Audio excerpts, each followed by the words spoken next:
Bonjour, j'espère que vous allez bien. Bienvenue sur Va ranger ta chambre. Aujourd'hui, j'accueille un invité que j'apprécie beaucoup, un ami depuis quoi, 15 ans à peu près, Cédric. Oui, c'est ça, Euh, oui. c'est ça, hein, on s'est jamais vraiment rencontrés de visu, on va dire, mais ça fait 15 ans qu'on se connaît. On s'est connus par le biais du travail. Cédric, il Exactement. est référenceur en site internet. C'est un spécialiste. Je vous recommande, je mettrai ses coordonnées en description. C'est quelqu'un qui, en fait, il vous positionne en haut des moteurs de recherche, y compris sur les AI. Très, très bon professionnel, très sérieux.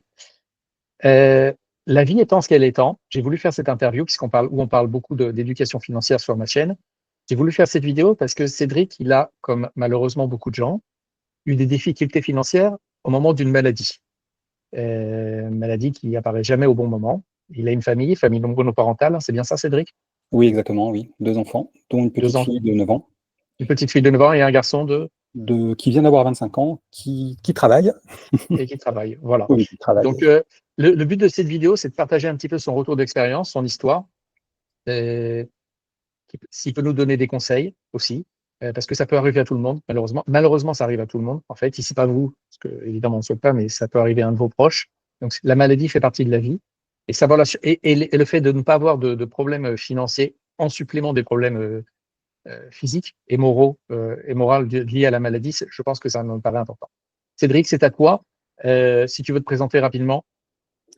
Alors, Cédric, j'ai 51 ans aujourd'hui, papa de 2 enfants, comme on vient de le dire. Alors ma fille, de 8 ans a une particularité, c'est qu'elle a des troubles autistiques, ce qui rajoute un petit peu de difficulté au quotidien, sans plus. Et donc j'habite, à Troyes, dans France, dans l'Aube. Et donc, effectivement, je travaille, dans l'informatique. Alors, je dis de l'informatique de manière générale, puisqu'en fait, j'ai exercé beaucoup de métiers. Et on s'est connus, effectivement, grâce au SEO, au référencement naturel, que j'exerce depuis, plusieurs années maintenant. Tu es indépendant ou tu es salarié? Alors, j'ai été salarié, et je repars comme indépendant, Indépendant. lorsque mon arrêt maladie sera terminé, c'est-à-dire début octobre. Voilà, avec la grâce de Dieu. La question, c'est comment tu as découvert cette maladie? Donc, si tu peux nous dire ce que c'est et qu'est-ce que tu as ressenti à ce moment-là, sans rentrer dans trop d'émotions, mais l'idée, c'est comment tu as pu gérer le diagnostic vis-à-vis de ta famille, en fait, vis-à-vis de tes enfants. Tu n'es pas marié, hein, tu es divorcé, c'est bien ça? Oui, je suis divorcé. Bon, alors j'étais en couple, de manière, épisodique, mais effectivement, je suis, célibataire divorcé. Ok. Alors, en fait, l'histoire, ça commence avec un rendez-vous chez le médecin tout à fait anodin. Et à la fin du rendez-vous, je lui dis: «Ah bah tiens, j'ai une petite gêne, au niveau de l'abdomen». Il me dit: «Bon, bah, ça doit pas être grand-chose. Je vais vous prescrire une échographie». Et puis bon, comme ça ne me gênait pas outre mesure, j'ai attendu plusieurs semaines. J'ai pris mon rendez-vous tranquillement et le jour de l'échographie, je vais la faire brève, l'opérateur en fait me dit: «Bah, écoutez, je pense que vous avez des lésions sur le foie». Et donc il m'a plus ou moins annoncé que c'était très certainement un cancer. Alors la première chose qu'on ressent quand on vous annonce ça c'est la phase découverte. C'est, moi je le dis, hein, je me suis effondré dans ma voiture. T'as quel âge à ce moment-là? J'ai 50 ans. 50 ans. Ok. C'était il y a un petit peu plus avril 2024. Donc s'ensuit, le rendez-vous chez le médecin, rendez-vous avec un oncologue, donc un spécialiste du cancer, dans un centre spécialisé, à Reims. Là, tu n'as Et personne avec toi pour partager ça. non. Ok. Et je fais le choix en fait de ne le partager qu'avec très peu de personnes parce que, alors je ne sais pas si c'est par, honte ou par, enfin j'ai pas envie d'exposer mes soucis. Donc en fait, il n'y a que mon frère et ma sœur, mes enfants et quelques amis proches qui sont au courant à ce moment-là. Travail Hem, à ce moment-là? oui, Ok. je travaille, dans une agence, de référencement comme Et consultant senior. tu mets pas au courant ton employeur. Si, je le mets au courant, je le mets au courant. Et assez vite, en fait, quelques semaines plus tard seulement, je commence à avoir les premiers symptômes, puisqu'en fait, je n'avais eu strictement aucun symptôme avant, si ce n'est une petite gêne de temps en temps. Mhm. Donc je n'avais aucun symptôme spécifique, donc moi, c'est un cancer du côlon, et je n'avais eu strictement aucun signe, heu, en préambule de la maladie, c'est-à-dire que je l'ai vraiment découvert, sur le coup. Et pour la petite histoire, j'ai reçu le kit de dépistage quelques semaines après avoir été diagnostiqué. Donc en fait, parce que généralement, ils l'envoient à 50 ans. Donc ça Ok. arrive un peu tard. Comment tes enfants, en fait, ta famille, ils réagissent à ça? Ils s'en rendent compte? Ta fille, certainement pas. Euh, Alors, sur le coup, comme je n'avais pas de symptômes, en tout cas, ça ne se voyait pas physiquement. Au quotidien, tu fonctionnais normalement, Voilà, j'ai à part la compris. douleur? Voilà. En fait, c'était pas vraiment de la douleur. Assez vite, j'ai ressenti de la fatigue, des fièvres, surtout le soir, de la fièvre. En fait, c'était des symptômes vraiment pernicieux. En fait, on ne se rend pas compte qu'un cancer. J'ai pas eu de douleur à proprement parler liée au cancer. J'ai vraiment eu des signes, beaucoup de fatigue qui arrivait assez subitement. Euh, je peux donner un exemple. Hein. Dans mon métier, je faisais des remises d'audit auprès de clients et des fois, ça durait 3 heures, 3 heures et demie. Le soir, je mangeais, j'allais me coucher, il était 20 heures. Tellement j'étais épuisé. Et ça, c'est venu en quelques semaines. Et non, mais oui, mes enfants, mon fils l'a pris. En Donc fait, la maladie, elle a été prise, elle était déjà déclarée, mais tu oui. étais quand même en amont. Alors, oui et non, puisqu'en fait, lorsque le diagnostic, donc j'ai dû passer une biopsie, hein, qui est un prélèvement Mmh. pour justement bien savoir de quoi on parle. Et il s'est avéré que la maladie était déjà très avancée, Ah, puisque j'étais en, excuse-moi, en stade 4. ok. Et alors, en fait, le premier rendez-vous, c'est assez, excusez-moi, c'est Ah, l'émotion ouais. parce que je me remémore tout ça. Et quand on vous annonce un stade 4, en fait, non, moi, dans ma tête, je me dis, mais stade 4, waouh, parce que j'y connaissais rien sur le cancer. Et très vite, je me suis dit, mais il m'arrive quoi? J'avais le sentiment d'être en pleine forme. Et en fait, tout s'est emballé. Euh, alors, la première chose, c'est que quand j'ai commencé à avoir vraiment de grosses fatigues, j'ai voulu mettre en place, adapter mon temps de travail. Alors, ça s'est pas très bien passé avec mon employeur. Je ne rentrerai pas dans les détails.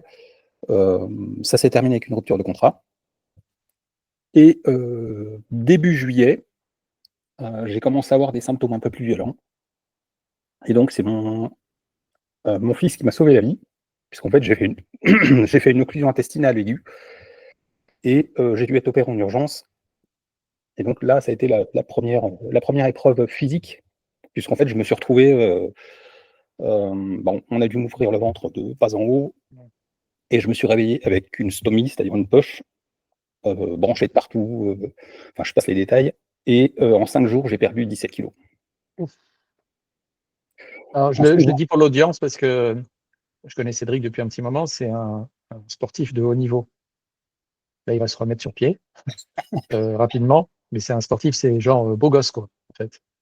donc je me suis retrouvé avec le corps que j'avais quand j'avais 11 ou 12 ans. Pour faire bref, la première fois que je me suis regardé dans un miroir avec tout mon appareillage, quand j'ai réussi à me lever à l'hôpital, j'avais tout perdu, quoi. Donc ça a été un choc physique. Je passe les détails sur le côté douleur, puisque j'ai la particularité, il n'y a aucun antalgique qui fonctionne sur moi.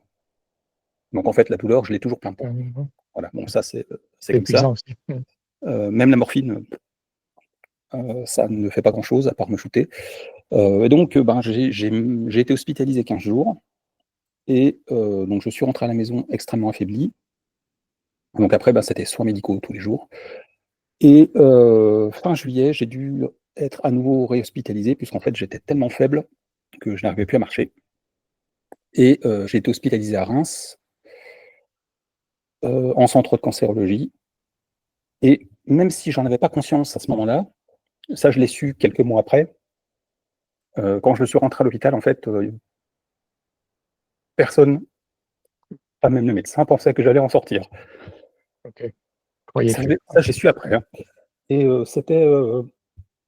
Alors, le fait de ne pas m'en être rendu compte, c'est peut-être ce qui m'a donné cette force de vouloir m'en sortir, même si toutes les étapes, en fait, parce qu'en fait, pour moi, il y a 4 étapes quand on apprend qu'on a un cancer. La première étape, c'est la découverte. Donc là, on s'effondre. La deuxième étape, c'est la peur, parce qu'on se dit, bah, qu'est-ce qui va se passer? La troisième étape, c'est l'acceptation. La quatrième étape, c'est l'acceptation. Et la cinquième étape, c'est l'acceptation. Et la sixième étape, c'est la c'est une maladie qui fait peur, on va pas se cacher. Alors, une chose que un petit conseil que je peux donner, c'est surtout quand vous apprenez que vous avez une maladie, n'allez pas voir les statistiques de guérison ou de mortalité en ligne, puisque généralement ce sont des chiffres. J'ai fait une vidéo à ce propos d'ailleurs, parce que j'ai Ah oui, beaucoup travaillé avec les statistiques. Cédric a une chaîne. Cédric a une chaîne et il a aussi comment ça s'appelle? Litchis, c'est ça? Si vous voulez faire des dons des petits dons pour l'aider, pour le soutenir financièrement. Et sa chaîne s'appelle, vas-y, je te laisse parler, Cédric Unbreakable. Unbreakable. Voilà, Voilà, exactement. incassable. Et voilà, et en Je fait, ferai les les liens. statistiques, en fait, je vais vous donner la stat que j'ai trouvée au début, cancer colorectal stade 4, 13% de survie à 5 ans. Combien? 13%. Alors, il faut la remettre dans le contexte. Je ne vais pas faire un cours sur les statistiques, mais en fait, c'est une statistique globale mondiale qui ne prend pas en compte la tranche d'âge, les antécédents, si vous êtes fumeur, si votre mode d'alimentation, si vous buvez de l'alcool, etc., si vous faites de l'activité physique. Et en fait, en réalité, hormis faire peur, c'est tout ce que ça fait, puisque on est très éloigné de la réalité. Ça t'achève plus qu'autre chose, quoi. Voilà, mais c'est pour ça que c'est la deuxième étape, c'est la peur. C'est qu'en fait, si on commence à aller se renseigner en ligne, ou pire, sur ChatGPT au hasard, c'est vraiment véritablement quelque chose à ne pas faire. Okay. La troisième étape, c'est la colère, parce qu'en fait, on se dit, mais moi, j'étais en colère. J'étais en colère très rapidement. Je me suis dit, mais pourquoi ça m'arrive? Pourquoi moi? Et j'étais en colère parce qu'en fait, j'ai ressassé toute ma vie. Je me suis dit, ben, j'ai toujours fait du sport, j'ai toujours fait attention à ce que je mangeais, j'ai jamais fumé. Ça m'est arrivé de boire de l'alcool, mais en tout cas, je suis très loin d'être alcoolique. Voilà, j'en bois absolument pas tous les jours et j'en bois pas la semaine. Enfin, j'en buvais de manière épisodique, mais vraiment de manière très ponctuelle. Et en fait, je me suis posé la question, mais pourquoi ça m'est arrivé à moi? Pas d'antécédents familiaux, pas d'antécédents génétiques. Donc ça, c'est la troisième phase. Et puis la quatrième phase, en fait, c'est le moment du choix. En tant que malade, le choix qu'on va faire entre subir ou se battre. Et j'avoue que à un moment donné, juste avant d'être hospitalisé, la deuxième fois, à un moment donné, je me suis peut-être laissé aller. Et c'est grâce à 2 amis qui m'ont un peu secoué, notamment par rapport à ma fille, que en fait, en l'espace de quelques heures, je suis passé du mourant, parce que j'étais en phase terminale, du mourant à celui qui voulait se battre. Et c'est ça qui m'a... J'ai eu un déclic psychologique, et je me suis dit, mais non, c'est pas le moment, quoi. C'est pas le moment. C'est pas le moment. Et c'était pas le moment. Et je voudrais qu'on parle de la partie financière. Déjà, je voudrais qu'on parle de la partie financière. Tu es au chômage à ce moment-là, c'est ça? Voilà, je me suis retrouvé, oui, sans activité. Alors, j'étais en ALD, pour le coup, en arrêt, en affection longue durée. J'étais déjà en arrêt maladie. Ok. Puisque ma rupture de contrat, pour la petite histoire, m'a été annoncée le jour de mon arrêt maladie. C'est pas très, le hasard est mal tombé, mais voilà. Je passerai sur les détails. Et donc, le fait de se retrouver en arrêt maladie pour une maladie comme le cancer, donc c'est une affection longue durée, on est assujetti donc en fait, on est indemnisé en tant que travailleur par la sécurité sociale, et il faut savoir qu'il y a des plafonds. Donc le premier plafond, c'est 85% de son revenu. Et le deuxième plafond, c'est un plafond forfaitaire, donc qui était à l'époque à 1,8 fois le SMIC français, donc le salaire minimum. Et à savoir que la réforme, le dernier plan de réforme de la sécurité sociale, donc au mois de juillet, a abaissé ce plafond à 1,4 fois le SMIC. Alors moi, j'ai la chance d'être toujours en arrêt, donc en fait, l'antériorité a fait que je suis toujours à 1,8 fois le SMIC, mais pour vous situer en fait, les conséquences, c'est que lorsque vous avez un salaire qui est supérieur ou égal à approximativement 2 fois le SMIC, au final, vous vous retrouvez 45% de vos revenus. C'est-à-dire que moi, je me suis retrouvé avec 52 € par jour pour vivre. Donc, comment tu gères ça? Alors, comment j'ai géré ça? Alors, on parlera est-ce qu'il y a des aides annexes, quelque chose? Alors, Il n'y a pas d'aide à proprement parler, en tout cas pas d'aide de l'État, mais il y a effectivement un contrat de prévoyance qui peut aller complémenter le revenu jusqu'à hauteur de 85% de son salaire. Donc en fait, la part manquante liée au plafond de la sécurité sociale. Donc c'est ce qui était mon cas. Mais là encore, on en parlera. J'ai eu quelques petits déboires avec ma prévoyance, enfin avec les assurances de manière générale. Donc ça permet d'avoir un complément de revenu. Toujours est-il que, en fait, on a nécessairement une baisse de revenus. Et quand on est famille monoparentale, ça peut occasionner des difficultés au quotidien. Alors justement, la Des question, problématiques. ça fait partie des questions que je voulais te poser. C'est en plus de l'impact de la maladie, des relations émotions, enfin, de l'émotion et des relations sociales, parce que du coup, tu peux plus faire grand-chose là. Tu n'es plus du coup dans la vie active, c'est difficile. Tu gères ta maladie. Quel est l'impact du stress financier sur la santé mentale et sur la manière de gérer la maladie? En fait, c'est un stress dont on se passerait bien à ce moment-là, parce qu'on a vraiment autre Vraiment chose à autre chose, gérer. bien sûr. Même si j'ai eu la chance de très bien appréhender les traitements, la chimiothérapie, c'est vraiment quelque chose de... En fait, quand on ne l'a pas vécu, on ne peut pas s'imaginer ce que c'est. C'est vraiment quelque chose de... qui envahit votre vie à bien des égards, puisqu'en fait, il y a le traitement déjà qui est lourd. Donc, dans mon cas, c'était une journée en centre de cancérologie tous les 15 jours et sous perfusion 48 heures à chaque fois, juste après le traitement. Donc, je revenais avec une perfusion à la maison. Et à côté de ça, vous avez les effets secondaires liés au traitement. Alors, dans mon cas, je n'ai pas eu de perte de cheveux, bon, ça m'aurait pas trop gêné, mais j'ai eu d'autres effets secondaires. À titre d'exemple, je peux donner quelques exemples pas sympas. J'ai eu un effet pied, on appelle ça l'effet pied-main, et ce qui fait que on perd la sensibilité au niveau des mains et des pieds. Le médicament qui occasionnait cet effet secondaire, je l'ai arrêté début janvier, j'ai toujours encore les effets sur les pieds. Donc ça peut durer jusqu'à un an et demi après la fin du traitement. Vous avez d'autres effets, par exemple des aphtes dans la bouche, ce genre de choses. J'en suis arrivé à devoir arrêter un traitement, puisqu'en fait j'avais tellement de conséquences au niveau de la sphère buccale que je ne pouvais plus manger, je ne pouvais plus parler. Donc j'ai été obligé de jeûner pendant 2 jours. On ne se rend pas compte, on se rend pas compte. Et encore, ça, ce sont de petits effets secondaires. Je connais maintenant d'autres malades avec d'autres pathologies, d'autres types de cancers qui ont d'autres traitements qui sont encore plus envahissants. Et moi, j'ai eu la chance, malgré tout, d'être relativement épargné par tout ça. Donc, je le vivais au quotidien, j'ai eu beaucoup de fatigue, je devais gérer ma maison, alors financièrement, on en parle, j'ai dû faire intervenir une personne pour s'occuper de ma maison, pour faire le ménage. Alors, heureusement, il existe des associations. Oui, il y a des aides. Donc ça ne me coûtait pas, ça m'a pas coûté une fortune. De ma poche, je devais sortir 30 € par mois, à peu près, pour la partie ménage. Et par contre, j'ai dû faire intervenir je l'avais mis en centre de vacances, en centre de loisirs durant l'été.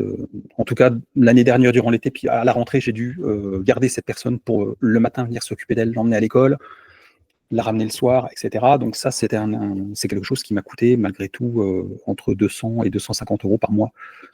Donc là, en fait, au-delà de la maladie, enfin, tu as la maladie, donc il faut gérer cette partie-là, la douleur, l'émotion, les tracas, les allers-retours avec l'hôpital, ainsi de suite. Et tu dois aussi gérer le quotidien et tu dois compter à l'euro près, en fait.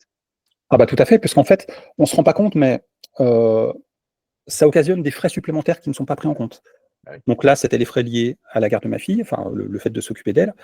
Il y a aussi le côté, j'allais dire, matériel, puisqu'en fait, j'ai dû acheter un fauteuil médicalisé, alors qui est en partie pris en charge, mais j'ai dû payer 100 € de ma poche sur ce matériel.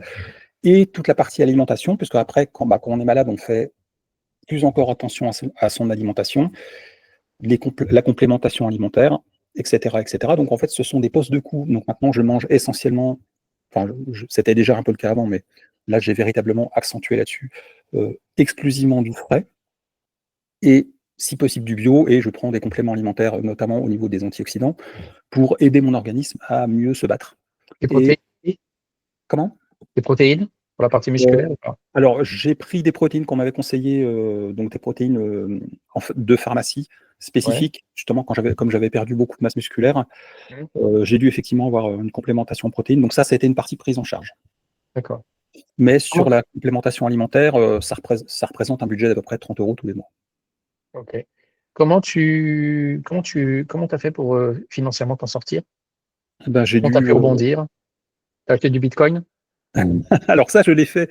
Je l'ai fait quand j'ai commencé à me remonter financièrement et grâce à tes précieux conseils.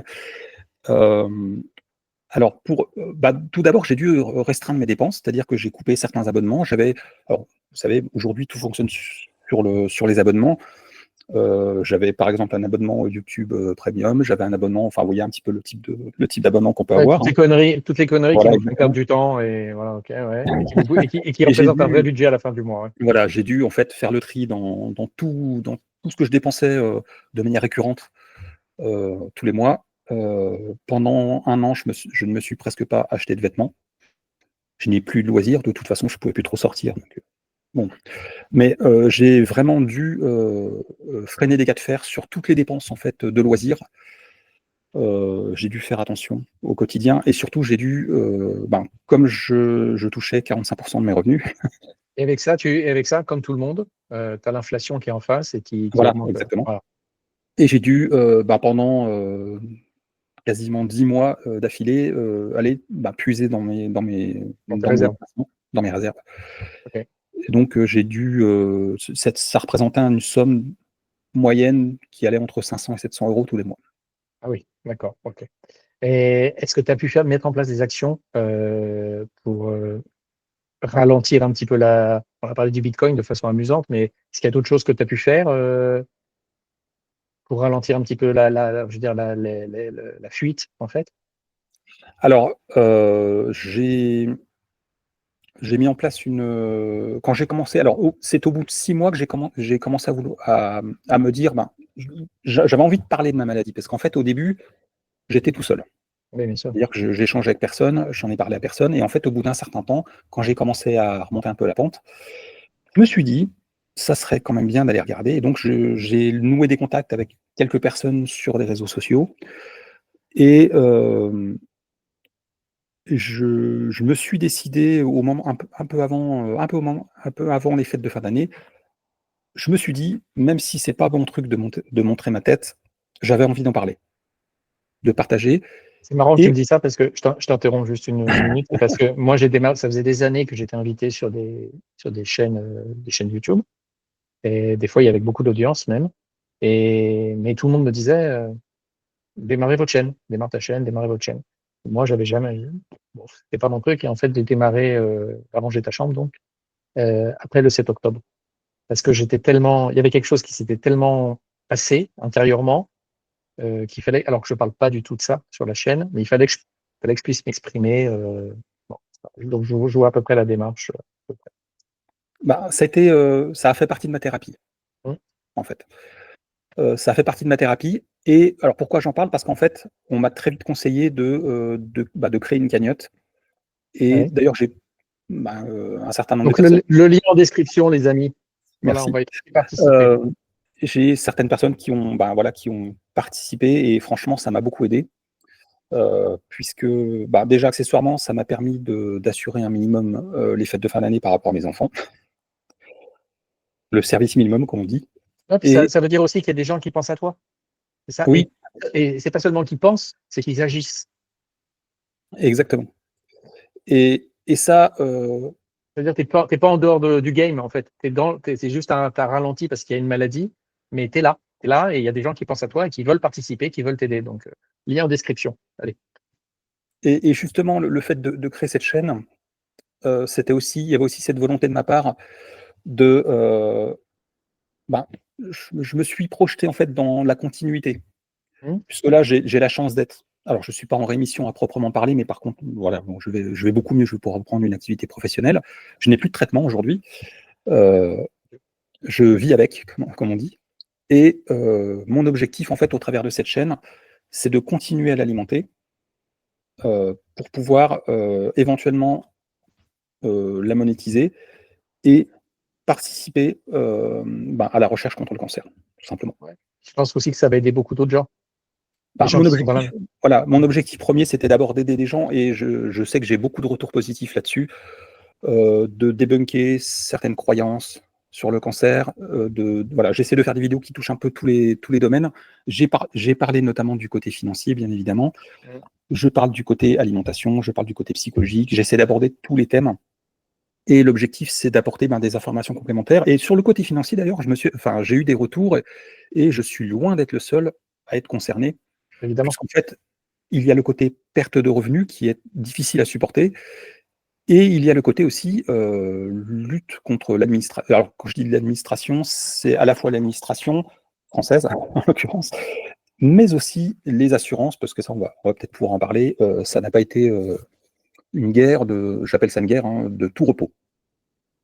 Ils sont là pour collecter, pas pour donner. Hein. C'est la règle. Hein. C'est la règle. Donc, est-ce qu'il y a des. Alors, tu as mis en place les cheese, donc c'est la cagnotte. Est-ce qu'il y a des choses que tu as. On a dit sérieusement que tu avais acheté du Bitcoin, donc il a grimpé, et donc tu en profites. Tu en profiteras quand tu le revendras. Est-ce qu'il y a d'autres choses que tu as pu mettre en place de ce côté-là pour sécuriser un petit peu cet avenir ou pour compenser, en fait? En même temps, c'est de l'argent à sortir tout de suite, mais on sait qu'avec sur une période relativement courte, on peut générer des gains et du profit et un petit peu compenser l'inflation et les pertes Oui. qui ont été. Alors, en fait, c'est quelque chose que je voulais faire depuis très longtemps et ça m'a permis de prendre le temps de m'y pencher. Alors, je dois dire que ta chaîne a été l'un des éléments déclencheurs Merci. sur mon éducation financière, alors qui existait déjà, mais que je ne mettais pas en pratique par fainéantise, peut-être, ou par facilité, puisqu'en fait, on est le nez dans le guidon. Le fait d'être tombé malade, ça m'a permis de voir qu'avant, je vivais un peu ma vie à 300 à l'heure, sans véritablement regarder, prendre de la hauteur sur ce que je faisais. Et ça m'a permis de me recentrer sur les choses importantes. Et la partie finance, ça en fait partie. Et ce que j'ai mis en place, donc ça a été notamment grâce à toi sur la partie crypto-monnaie. Donc aujourd'hui, j'ai investi dans du Bitcoin, dans de l'Ethereum avec, ma foi, un rendement assez intéressant, puisqu'en fait, j'ai pu placer de l'argent au bon moment. Et donc j'ai aussi placé un petit peu sur du XRP. Donc là, je me projette un peu sur les promesses d'intégration, notamment dans des indices ETF. Parallèlement à ça, j'avais un PEA que j'avais ouvert en 2011. J'avais juste 100 euros dessus. Il était ouvert parce qu'au bout de 8 ans, je crois, de mémoire, il s'est défiscalisé. Je l'avais ouvert, c'était dans un coin de ma tête, mais je l'avais oublié. Et je me suis dit, tiens, je vais peut-être le faire fructifier maintenant. Et j'ai eu la chance, j'ai acheté quelques actions françaises et j'ai placé aussi un petit peu d'argent sur un ETF. Alors, je ne saurais pas citer le nom, c'est un nom à rallonge. Un ETF Europe assez intéressant. Et j'ai acheté notamment des actions Engie. Alors, j'ai eu la chance de les acheter au bon moment, puisqu'en fait, je dois être à un peu plus de 20% de rendement pour l'instant. C'est excellent. Ouais. Voilà, c'est excellent. Et parallèlement à ça, troisième point de placement, j'ai acheté de l'or physique. Magnifique. Voilà, pour sécuriser, puisqu'en fait, l'or, les trois ensemble, en fait, me permet de lisser le risque. Oui, ça s'appelle en anglais, je vais le dire en français, le portfolio permanent. C'est-à-dire qu'en fait, il n'y a pas la crypto, et tu répartis ton risque. Il y a un podcast qui sort dessus, justement, sur le permanent portfolio. Donc, c'est bien, c'est bien. Ce qui est intéressant, c'est qu'il a fallu malheureusement cette maladie que tu es en train de surmonter et qui sera loin derrière d'ici quelques mois pour rentrer sur la partie éducation financière, en fait, qui nous concerne tous, qui concerne le quotidien, et pas seulement soi. C'est pour ça aussi que j'ai voulu faire cette chaîne. Elle nous concerne à titre individuel, mais aussi, elle nous concerne aussi les proches, la famille. C'est ça qui est important. C'est ça qui est important. Et en fait, ça sécurise tout le monde. Et quand on est sécurisé, en fait, la réalité de la vie, c'est qu'on avance plus facilement. Voilà. Exactement. D'ailleurs, la mise en place de ces trois placements, j'ai initié mon fils qui en a fait de même. Donc lui, il est beaucoup plus jeune, donc ça sera beaucoup plus intéressant pour lui. Ton fils, il a 25 ans, c'est ça? Oui, oui, oui. C'est l'âge, c'est parfait. Voilà. Il travaille, Il c'est travaille. l'âge idéal. Voilà, il faut qu'il commence, il prend les bonnes habitudes, il apprend, il comprend la logique de l'argent derrière, et il arrivera à la retraite. Tranquillement. Voilà. Il n'aura pas besoin d'un État pour lui payer sa retraite. Il Exactement. apprendra peut-être avant d'arriver, certainement même avant. Très bien, très très bien. Donc c'est des bonnes choses finalement qui sortent de là. Qu'est-ce que tu donnerais comme conseil sur la partie financière donc à des gens qui sont en bonne santé, mais voilà, ton expérience, toi, il a fallu ce déclencheur, malheureusement, enfin, malheureusement et heureusement le paradoxe de la vie. Qu'est-ce que tu donnerais comme conseil aux gens? Supprimer leur abonnement de Netflix? Ok. Tout à fait. Alors, je dis ça, je n'ai pas supprimé le mien, j'avoue. Ok. Donc, tu as besoin de distraction aussi. J'avais un petit peu de temps pour binge-watcher. Ouais. Je l'ai pas fait beaucoup en réalité, mais oui, ça m'est arrivé de regarder un peu la télé quand même. Alors comme conseil, déjà, ça serait même si on n'a pas de gros moyens, parce que bon, aujourd'hui, on en parlera peut-être après, j'ai pu récupérer une partie de ce que je n'avais pas touché, Ok. suite à Super. quelques déconvenues administratives. Même quand on n'a pas beaucoup de moyens, je pense que placer un tout petit peu tous les mois sur des placements comme ceux dont on a parlé, crypto-monnaie, hors physique et typiquement dans un PEA, c'est un placement long terme, un peu comme l'or et les cryptos d'ailleurs, hein, à mon sens. J'allais te dire les ETF long terme. En fait, j'ai fait une vidéo là-dessus. Il y en a une autre qui sort bientôt. Ça s'appelle le DCA. Et c'est le fait d'investir sans se prendre la tête. C'est peut-être la Voilà. meilleure. Enfin, en fait, statistiquement, c'est une excellente méthode. C'est ça qui est incroyable. Voilà. C'est qu'elle arrive même à battre des traders, des gens dans ce métier. C'est de placer une partie de votre argent tous les mois et de répartir cet argent sur au moins 4 types d'actions différents, enfin d'actifs différents, et de le faire sans se poser de questions.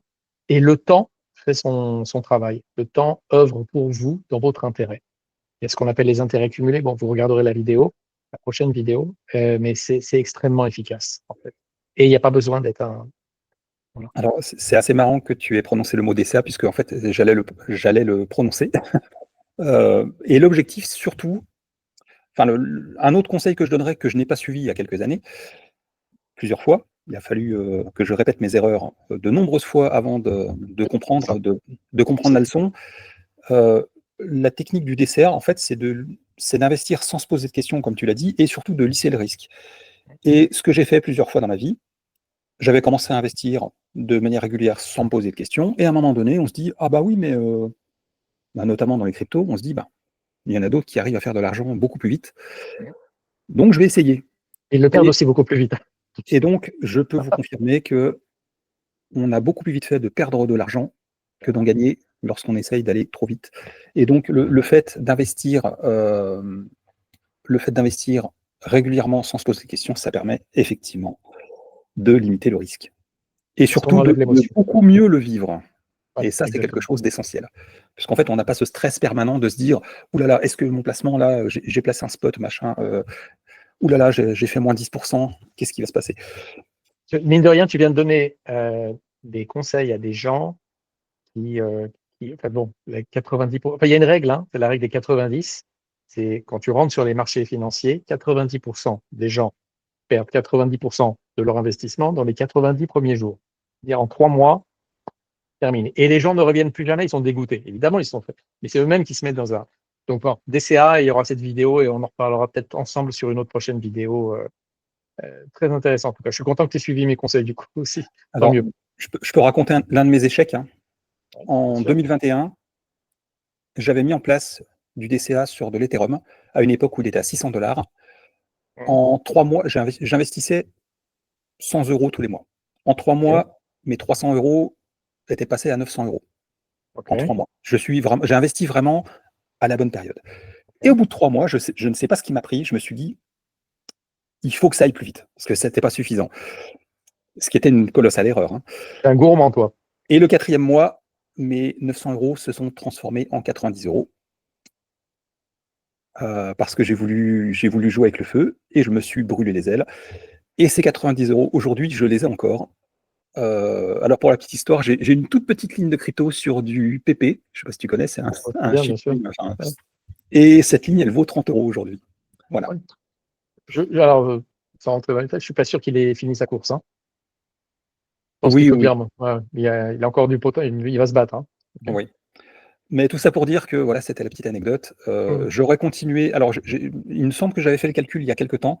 Si j'avais continué à cette époque à investir 100 € tous les mois, aujourd'hui, Tu vas te faire mal là. Tu vas te faire mal, hein. j'aurais 6 chiffres. Ok. Voilà. Voilà. Ouais. Bon, on peut pas revenir sur le passé. Moi, il y a plein de gens à qui des connaissances, hein, en dehors de la chaîne, à qui je dis, mais achetez du Bitcoin, investissez dans le Bitcoin, vous allez voir, il y a des milliards qui sont en train d'affluer de banques, de fonds d'investissement, ainsi de suite. Ces gens-là se trompent pas. Ces gens-là se trompent pas. Ouais, mais machin, mais alors, en général, c'est volatile. Ok. Et la deuxième chose, c'est trop cher. En fait, non, parce qu'il va y avoir une dilution de la monnaie. Il va y avoir une dilution de la monnaie, c'est-à-dire qu'il va y avoir une inflation. Elle est programmée d'avance. Et le Bitcoin, lui, est déflationniste. Donc, le Bitcoin ne va ne faire qu'augmenter. Donc, quand on vous dit un Bitcoin à 300 000, 500 000, 1 million de dollars, OK, alors qu'est-ce qu'on achètera avec 10 dollars à ce moment-là? Je ne sais pas. Hein. Par contre, j'ai un petit peu peur. Mais dans l'idée, il faut protéger votre argent. Ça veut dire vous protéger vous et et montrer à ses proches qu'on les aime. C'est ça le truc. Voilà. Mais en tout cas, super témoignage. Vraiment intéressant. Si tu devais, vas-y, pardon. Oui, et j'oserais dire que c'est peut-être le meilleur moment en ce moment de le faire.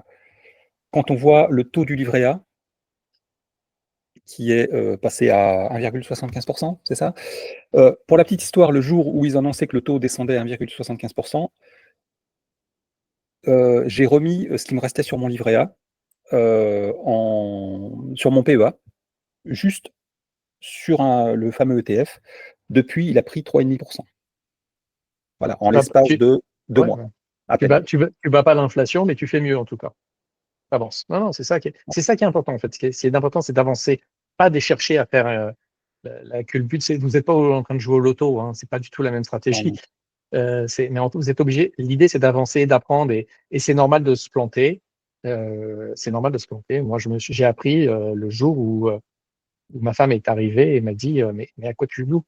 C'est pas du tout ton truc. Elle parlait pas des cryptos, elle parlait de l'investissement. Elle me disait, c'est pas du tout t'arrivais à te faire rétamer, tu te fais attraper par des trucs, c'est du gambling, quoi. Et moi qui ai souvent été à Las Vegas, j'ai jamais joué à Las Vegas, donc elle me disait, mais tu t'es fait attraper, quoi. Et là, elle m'a tellement vexé qu'en fait, voilà, ma femme est une sainte et elle a réussi, j'ai réussi. Et c'est là que j'ai commencé à apprendre, quoi, à acheter des livres, à regarder des vidéos comme tout le monde, à m'informer et à réfléchir surtout. Donc, je suis super content que tu aies avancé là-dessus. C'est bien. C'est bien. Et ceux qui là, vous nous écoutez, voilà, suivez le même chemin. C'est important pour vous et pour les autres.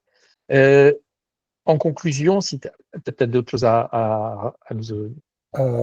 Alors, oui, je voulais quand même donner un conseil à celles et ceux qui qui se retrouvent dans ma situation.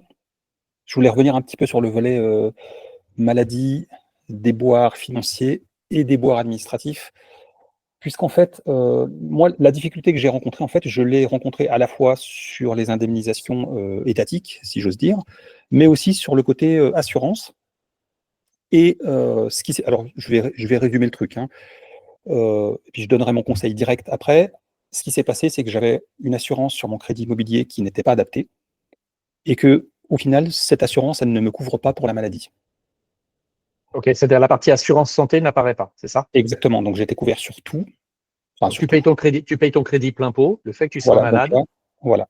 Donc là, donc pour un cancer, j'ai payé mon crédit, j'ai payé mes mensualités tous les mois, alors que je n'avais plus, enfin plus de revenus, je n'avais plus d'activité professionnelle et que la plupart du temps, les assurances sur un crédit immobilier, qui plus est sur une résidence principale, prennent en charge la maladie. Mais dans mon contrat, alors pour la petite histoire, c'était le seul contrat de mon agence, hein, puisque en fait, j'ai creusé. Et le fait est que effectivement, quand j'ai signé la fiche conseil, alors, le jour où j'ai signé mon crédit immobilier, il était bien indiqué que la maladie n'était pas couverte. C'était marqué noir sur blanc, je l'ai signé, j'ai peut-être été trop vite dans la lecture. Donc, c'est un petit détail auquel on ne prête pas attention lorsqu'on est en pleine forme.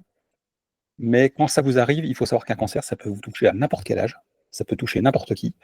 Donc, mon conseil, c'est assurez-vous sur la maladie parce qu'en fait, on ne sait jamais quand ça peut arriver. Le deuxième conseil, là, c'est plus sur le côté assurance, donc là, en l'occurrence, ma prévoyance, qui pendant des mois m'a soutenu que je n'étais pas couvert pour la maladie. Alors, ça peut arriver, hein. Ça peut arriver, ça dépend des contrats. Moi, c'était un contrat entreprise, donc j'étais salarié. Et au bout de 9 mois, Excuse-moi, ça veut dire que ton entreprise t'a proposé ce contrat-là, cette prévoyance-là, parce que s'ils avaient un deal avec ta compagnie d'assurance, et en fait, tu l'as signé en tant que salarié, tu l'as signé comme tout le voilà, monde, quoi, en fait. c'était exactement ça. C'était un package avec la mutuelle. Et pendant 9 mois, en fait, moi au début, j'ai posé la question, hein, fort logiquement, et on m'a dit, ben, Eh bien, non, dans votre cas, vous n'êtes pas couvert. Et au bout de 9 mois, donc, alors pour la petite histoire, c'était il y a pas longtemps, c'était cet été, hein, je me suis dit, je vais quand même relire tous mes contrats. Alors, c'est un truc anodin, mais je ne l'avais pas fait. Puis j'étais pas dans le. Quand tu es malade, quand tu es sous chimio, tu n'as pas forcément envie de lire des contrats d'assurance.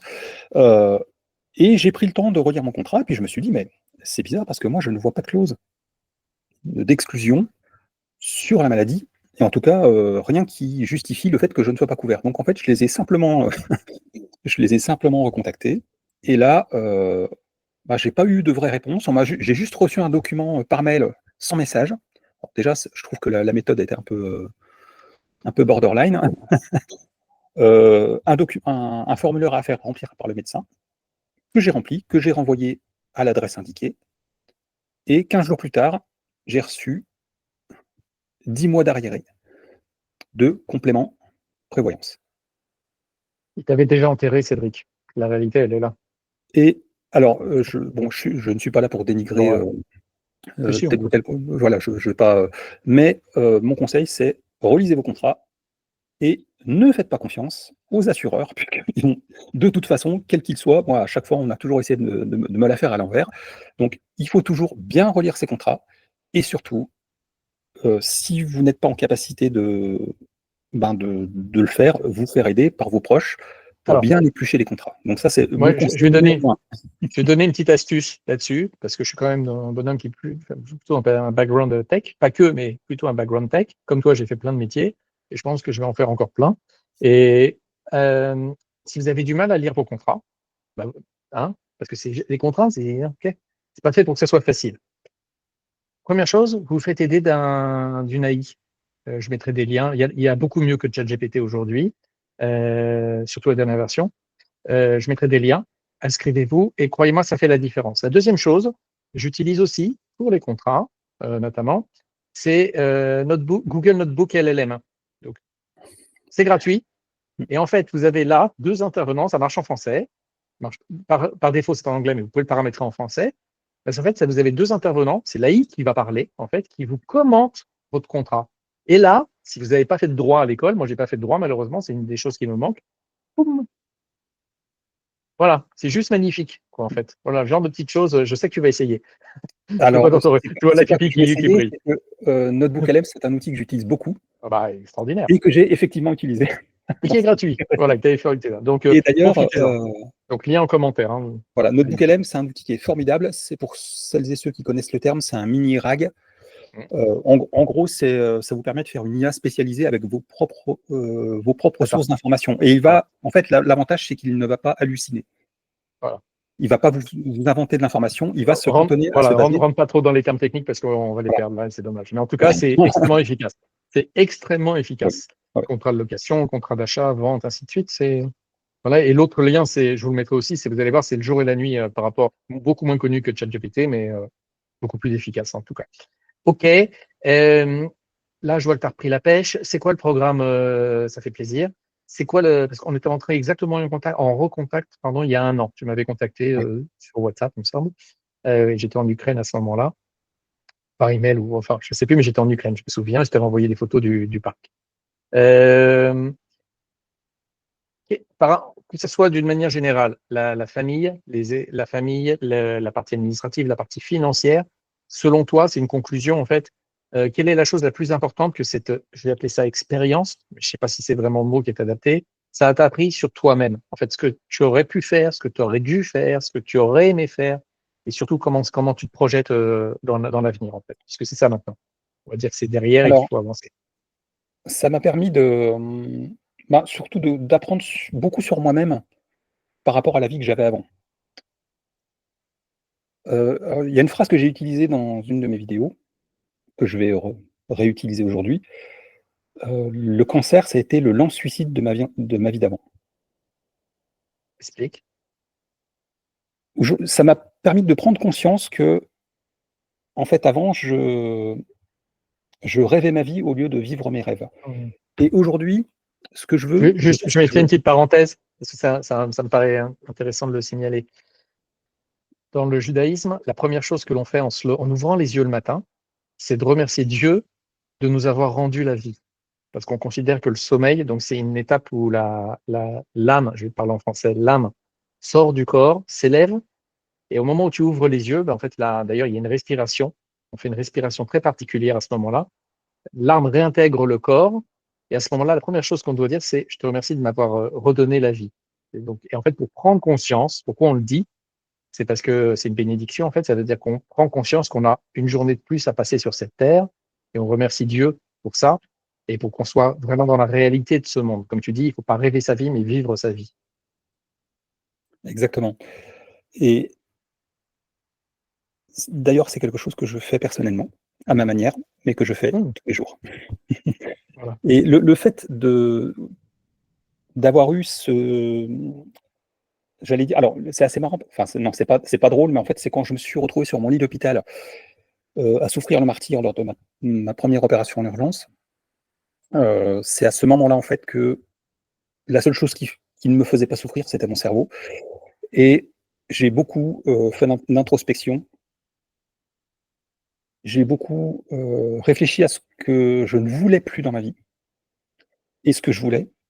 Et ce qui m'a permis notamment de passer outre la douleur. Tout à l'heure, je disais que je ne supportais pas les antalgiques. C'était de me projeter dans ce que je voulais, Le positif. le positif. Et je vais vous donner un exemple. Alors, dans mon passif sportif, j'ai fait pas mal de sports de combat et des arts martiaux, et on Ouais, pratiquait beaucoup. je vous l'ai dit, c'est un grand sportif. Hein.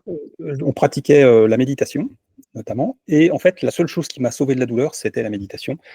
Et j'arrivais à me projeter le long de l'océan. Et je me suis promis, et je le ferai, et ça fait partie de mes projets. Je me suis promis, en fait, horizon, allez, maximum fin 2026, de déménager et d'aller habiter au bord de l'océan ou au bord d'une grande étendue d'eau, Génial. puisque Magnifique. Magnifique voilà, projet.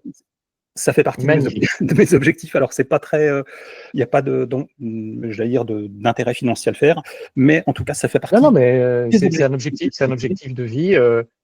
Enfin, c'est un objectif de Et, vie, je te dirai autre chose après et hors caméra. chaque soir avant de dormir, je me récite, donc je fais une méditation tous les soirs et je me récite mes objectifs de vie, et ça en fait partie. Génial. Génial. Donc, ça, je peux te dire une chose, je te le garantis, tu vas réussir. Tu vas avancer, tu vas réussir, tu vas atteindre tes objectifs et avec ta famille et pour le bien. Voilà, bah écoute, merci de ton témoignage. Encore une fois, si vous voulez essayer de rester pris, j'insiste un petit peu, lien en commentaire. Donc, c'est Litchi, hein, c'est ça la plateforme. Écoutez ses conseils financiers parce qu'une partie, c'est parce que j'ai pu lui donner et c'est très bien. Et tant mieux pour ça, je suis très heureux. Et puis, le fait d'avoir des objectifs et de pas vivre, de vivre sa vie, de pas la rêver, parce que l'époque où on vit aujourd'hui est une période, on est tous les deux plus âgés que la moyenne de l'audience, une période où vraiment on vous vend du rêve et c'est assez fort. Hein. Et en fait, ça va finalement, ça dégage que des gens frustrés en fait, puisqu'ils n'auront pas pu s'accomplir. Donc Exactement. voilà. Voilà, et toi, rétablis-toi vite, en fait. Tu es presque en fin de rétablissement. Là, je le vois, je le sens, je vois le regard aussi. Ça fait plaisir. Et on se refera certainement un live dans quelques mois quand tu seras à Avec, nouveau beau gosse musclé au bord de la plage. avec grand plaisir. Voilà, je vous remercie tous. Et puis n'hésitez pas à aller voir la chaîne de Cédric aussi. À très bientôt et que Dieu vous bénisse. Merci pour ton accueil. À très Avec bientôt. grand plaisir. À très bientôt.